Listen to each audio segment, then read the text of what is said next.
Firman Tuhan yang tertinggi, jawaban Nabi Isa kepada ahli Taurat. Yesus Kristus, yang dikenal sebagai Nabi Isa dalam Islam, adalah seorang nabi yang diutus kepada bangsa Bani Israel. Apa jawaban Yesus ketika didatangi oleh seorang pendeta Yahudi dengan pertanyaan, firman Tuhan manakah yang paling tinggi? Pertanyaan tersebut, firman Tuhan manakah yang paling tinggi, berkaitan dengan sebuah kisah yang tercatat dalam Bible, tepatnya dalam Injil Markus pasal 12, ayat 28 hingga 31, dan juga terdapat dalam Injil Matius pasal 22, ayat 36 hingga 40, serta Injil Lukas pasal 10, ayat 25 hingga 28, dengan sedikit variasi. Ini adalah momen ketika Yesus, Nabi Isa alaihissalam dalam pandangan Islam, didatangi oleh seorang ahli Taurat atau pendeta Yahudi. Dalam konteks budaya Yahudi waktu itu, disebut juga sebagai guru agama atau ahli hukum Taurat yang ingin mengujinya. Berikut adalah jawaban Yesus sebagaimana dicatat dalam Injil Markus.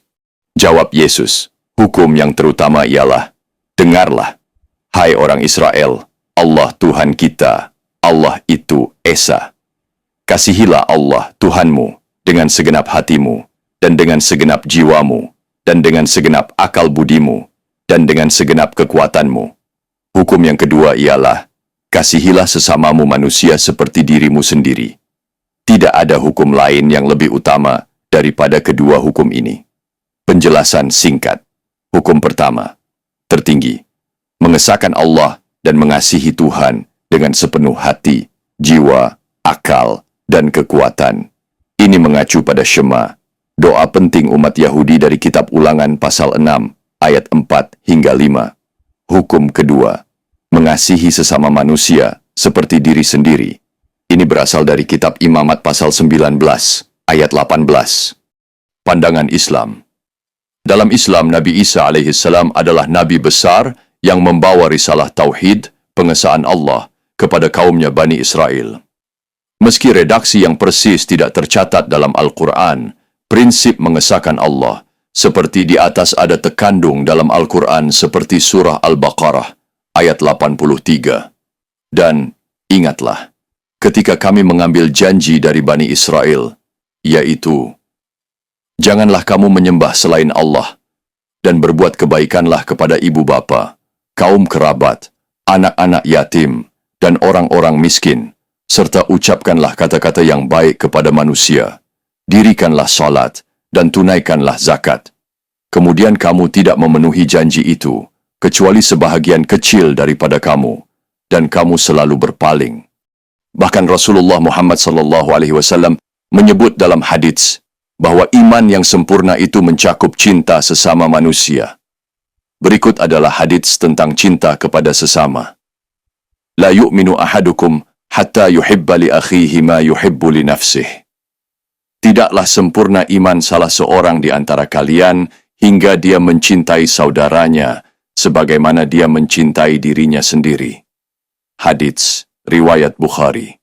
Makna dan penjelasan. Tidaklah sempurna iman, maksudnya, imannya belum mencapai kesempurnaan yang sejati, meskipun dia tetap seorang muslim. Saudaranya bisa bermakna sesama muslim, menurut sebagian ulama. Sesama manusia, menurut pandangan yang lebih umum dan inklusif. Hadits ini menunjukkan bahwa iman bukan hanya hubungan vertikal kepada Allah, tapi juga harus diwujudkan dalam hubungan horizontal dengan manusia. Empati, kasih sayang, dan keadilan. Keterkaitan dengan ajaran Yesus, Isa alaihissalam. Hadits ini selaras dengan perkataan Yesus, ketika ia berkata bahwa hukum kedua yang utama adalah, kasihilah sesamamu manusia seperti dirimu sendiri. Markus pasal 12 ayat 31. Keduanya menekankan prinsip universal. Kasih sayang terhadap sesama manusia adalah inti dari iman dan agama yang benar. Apakah itu Shema, doa penting umat Yahudi dari kitab Ulangan pasal 6 ayat 4 hingga 5? Ya, Shema adalah doa inti dan paling penting dalam agama Yahudi, yang berasal dari kitab Ulangan dalam Perjanjian Lama, Tanakh atau Torah dalam bahasa Ibrani. Kata Shema sendiri berasal dari kata pertama dalam doa itu dalam bahasa Ibrani, Eshama, Shema, yang berarti dengarlah atau perhatikanlah. Berikut adalah kutipan Shema dari Kitab Ulangan pasal 6 ayat 4 hingga 5, terjemahan bahasa Indonesia. Dengarlah, hai orang Israel, Allah itu Tuhan kita, Allah itu Esa. Kasihilah Allah, Tuhanmu, dengan segenap hatimu, dan dengan segenap jiwamu, dan dengan segenap kekuatanmu. Makna dan fungsi dalam tradisi Yahudi. Shema dianggap sebagai deklarasi iman monoteistik umat Yahudi. Dibacakan 2 kali sehari, pagi dan malam, sebagai bagian dari doa harian. Diajarkan kepada anak-anak Yahudi sejak dini. Sering ditulis di mezuzah, kotak kecil yang dipasang di pintu rumah, dan tefilin, kotak doa yang dikenakan saat doa. Menekankan tauhid, keesaan Tuhan, cinta kepada Tuhan, dan kesetiaan penuh kepadanya. Dalam konteks Yesus, Isa alaihissalam, ketika Yesus ditanya tentang hukum yang paling utama di dalam Taurat, ia mengutip langsung Shema dari Kitab Ulangan pasal 6 ayat 4 hingga 5.